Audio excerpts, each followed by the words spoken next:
네, 안녕하세요. 고교학점제 시간, 이 두 번째 시간, 고교학점제에 대비해서 그러면 중학생 학생들은 학교에서 뭘 준비해야 되느냐에 따라서 말씀을 드리겠습니다. 자, 전 다섯 가지를 꼭 말씀을 드리는데요. 첫 번째가 개인의 흥미, 관심을 파악해야 됩니다. 두 번째, 학습 계획 시간을 관리를 중학교 때 해야 됩니다. 세 번째, 지식보단 창의력이나 비판적 사고를 켜라. 네 번째가 제가 가장 중요하게 생각하는 독서나 토론, 이런 학습의 중요성을 많이 체험해라. 자, 다섯 번째가 타인과의 협업 및 공동체 의식을 가져라. 이런 말씀을 드리는데 하나씩 보겠습니다. 자, 고교 학점제에 따른 중학생의 필수 준비. 첫 번째, 개인의 흥미, 관심 파악하기입니다. 이게 왜 중요하냐면, 이제는, 예전과 다르죠? 고교 학점제라는 게 뭐죠? 개인의 흥미와 연관된 과목을 고등학교에서 고2 때 이제 선택을 해야 됩니다. 고1 공통과정을 지나면 과목을 선택해야 된다. 중요한 얘기인데요. 첫 번째가 이건 다 전면 시행이 됐지 않습니까? 현 고1입니다. 다음에 개인의 흥미와 능력에 맞춰서 어떤 맞춤형 교육 과목을 학습 선택하시라는 얘기입니다. 그래서 저는 이걸 꼭 얘기하는데요. 커리어넷이나 그리고 서울 진로진학센터나 여러 가지 통해서 고용24나 통해서 개인의 흥미를 꼭 찾아봐라, 이런 말씀을 드립니다. 자, 세 번째, 자신의 흥미, 관심 및 어떤 진로를 희망하는지 중학교 때 이제 명확하게 결정을 하고 고등학교에 가야 된다. 이렇게 제가 항상 강조합니다.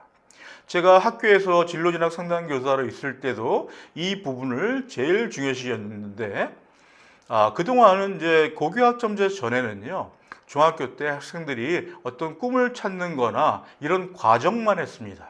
근데 이제는 고교학점제로 여러분이 고등학교 올라가면 고2 때 자기의 흥미와 적성에 관한 과목을 선택해서 그 과목 선택, 대학교의 이수 과목을 선택해서 대학까지 진학이 돼야 되는 것입니다. 또 하나, 그러려면 어떻게 되죠? 학교에서 뭐 진로 체험도 많이 하지 않습니까?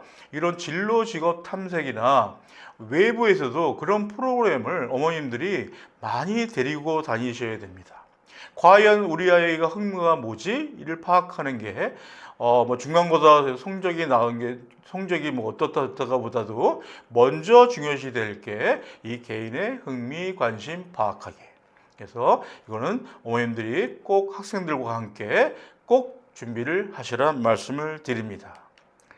자, 두 번째는요, 학습 계획 시간 관리하기입니다. 이것이 왜 중요하느냐? 예전과 다르게 이제 학생들이 고등학교 가서요, 과목을 이제 고등학교 2학년 과목 선택을 하게 되면 어떤 학생은 1교시 없습니다. 어떤 학생은 2교시부터 수업을 합니다. 이 대학교처럼 수업을 하거든요.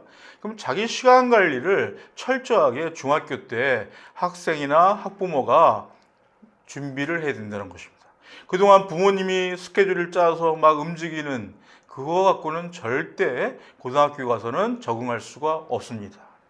그래서 스스로 학습 계획을 세우고 효율적인 시간 관리를 중학교 때 본인이 완전히 준비를 해라, 이런 말씀을 드리고요. 제일 중요한 거는 그 여유 시간에 대한 관리입니다. 여유 시간에 대한 관리를 얼마나 효율적으로 하는지 학생 스스로 하게 해야 됩니다. 그거를 연습을 시켜야 된다. 그래서 스터디 관리 시간 앱이나 여러 가지를 활용해서 얼마든지 학습 관리를 할 수가 있고요. 활동 시간이나 여가 시간 이런 것도 자기의 스케줄을 주간, 하루부터 시작해서 주간 또 달마다 이런 학습 계획 시간 관리를 본인이 직접 할 수 있게 하셔야 된다는 말씀을 드립니다. 자, 세 번째는요. 이거 참 중요하죠. 지식보다는 창의력, 비판적 사고 키우기입니다. 자, 제일 중요한 게 이제는요, 오지선다가 많이 이제 줄어들고요. 고교학점제가 되면서 고등학교에서 서술형 평가나 이런 수행 평가에 관계된 시험이 많이 높고요. 비중도 많이 높습니다. 그렇기 때문에 중학교 때 창의력이나 문제 해결 능력 이런 어떤 대회도 한번 참여해 보고요. 이런 것에 관심을 두셔야 됩니다. 그리고 다양한 학습 형태, 뭐 학원에서 앉아서 공부하는 게 아니라 프로젝트, 토론, 실험 이런 걸 적극적으로 참여하시라는 말씀을 드리고요. 그리고 교육신문 기사 같은 것도 이제는 많이 활용하셔서 학생이 스스로 능력을 강화할 수 있도록 어머님들이 이 창의력과 비판적 사고에 아주 시간을 많이 할애하셔라 말씀을 드리겠습니다. 또 하나 사회적 이슈에 학생들이 너무나 모릅니다. 그렇기 때문에 이거는요 부모님의 역할이 가장 큽니다. 그 중에서 제가 말씀드리는 아버님께서 이 사회적인 이슈 같은 거를 밥상머리에서 가끔 얘기도 해주시고 지금 돌아가는 여러 가지 상황을 이게 전달해 주시면서 이게 토론도 할 수 있게 그리고 학생에 대한 뜻을 좀 물어볼 수 있게 이런 이슈를 시야를 넓히는 게 가장 중요하다 이런 말씀을 드립니다. 자, 다음에는 네 번째인데요. 가장 중요하죠. 지금 독서 토론 학습 중요성입니다. 책을 안 읽는 학생은요, 이제 대학을 갈 수 없다 이렇게 생각하시면 됩니다. 자, 책 읽는 방법은 여러 가지가 있는데요. 가장 중요한 제가 강의를 할 때마다 꼭 학부형들한테 말씀드리는 게 뭐냐? 어머니, 아버님이 책을 읽으셔야 됩니다. 어머님이 아버님이 책을 안 읽고 학생한테 독서를 해라, 책을 읽어라 절대 통하지 않습니다. 그렇기 때문에 집안 분위기를 어머니, 아버님께서 책을 보는 분위기로 바꿔주시는 게 제일 첫 번째다. 또 하나, 그렇게 되면 독서력을 통해서 사고력은 당연히 넓어집니다. 자, 그리고 요즘 아이들 제일 못하는 게 뭐죠? 글쓰기입니다. 글쓰기 또한 어떤 주제를 좀 정해놓고요. 어머니, 아버님이랑 같이 쓰는 작업. 아니면 학원에 글쓰기 같은 학원을 가리키는 학원에도 수학 영어보다 먼저 보내시는 게 좋다. 그래서 독서는 읽게 되면요. 당연히 사고력도 높아지고 논리적 사고도 되고요. 자신에게 의사전달이 이제 명확해집니다. 왜냐하면 독서를 통하게 되면 그 안에 있는 낱말이나 구절 같은 거 이것이 자연스럽게 대화 중에 나옵니다. 그렇기 때문에 독서를 생활해야 하라. 그리고 중요한 거는 타인의 의견을 경청해야 합니다. 요즘 아이들이 또 가장 못하는 게 이거죠.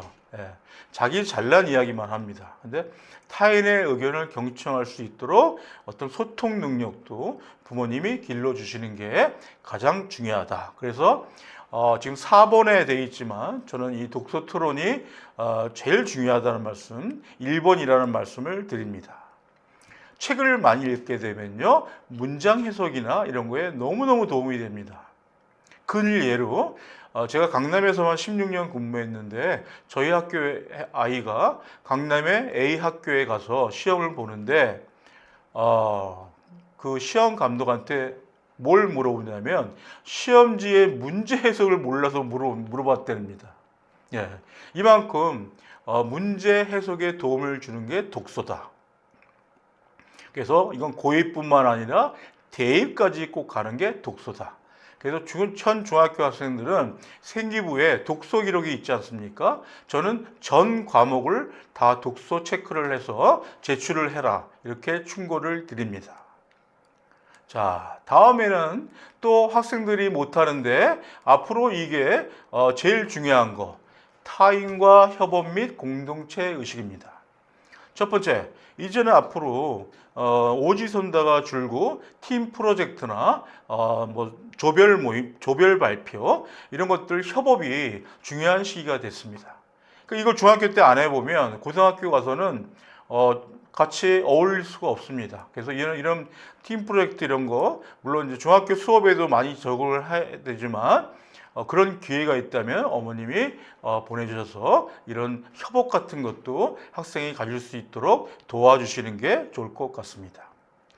그래서 중학생 때 다양한 이런 팀 프로젝트나 조별 활동이나 발표 이런 거를 많이 시켜보는 게 가장 중요하다. 그리고 이렇게 하다 보면 아까도 앞서 말씀드린 대로 타인과의 소통도 넓어지고요. 어떤 공동 작업할 때 어떤 갈등 같은 게 이제 많이 없어지죠. 미리 연습해 보면. 자기만 잘났다고 이렇게 떠드는 아이들이 있는데 절대 고등학교 가서는 이렇게 공동 작업이 많고요. 수행 평가가 많기 때문에 이걸 못하면 따라갈 수가 없습니다. 그래서 가장 중요한 거는 학교 내에서 중학교 때 동아리 활동, 그리고 동아리 활동 중에서 자율 동아리를 좀 만들어서 자기의 흥미와 연결된 여러 가지를 좀 해봐라. 자기가 외고를 목표로 한다. 그러면 뭐 번역 동아리도 좋고요. 자기가 과학고를 목표로 한다. 그러면 무슨 실험 동아리 이렇게 해서 몇 명이서 모여서 지도교사를 두고 자율 동아리를 저는 적극적으로 권장합니다. 이런 걸 하면요, 학생 스스로나 팀워크나 타인과의 협업에서 정말 도움이 됩니다. 그래서 저는 제가 원래 특목고 자사고나 자기소개서 제가 전문이지만 그때 볼 때 학생들한테 미리 준비시킬 때 꼭 이 자율 동아리를 준비시킵니다. 그러니까 여러분도 제 강의를 말씀을 듣고 학교에서 이런 걸 좀 많이 해봐라 이렇게 말씀을 드리겠습니다. 네, 그 이외의 질문은 QR코드에 들어오셔서 얼마든지 질문하시면 제가 답변을 하겠습니다. 여러분 힘내세요. 네, 이것 이상으로 이번 챕터 마치겠습니다.